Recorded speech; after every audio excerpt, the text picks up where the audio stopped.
ഒരമ്മയും മകനും ഇതുപോലെ മരുഭൂമിയിൽ പെട്ടുപോയി.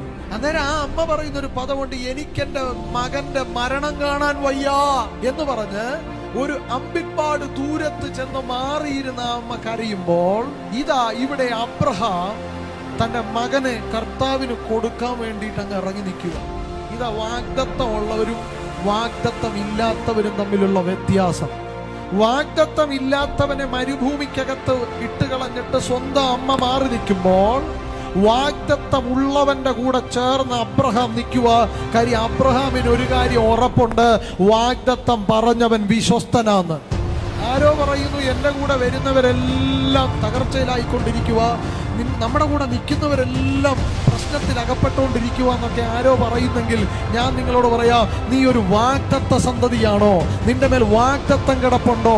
നീ മാത്രമല്ല, നിന്റെ കൂടെ ഉള്ളവർ സുരക്ഷിതരായിരിക്കും.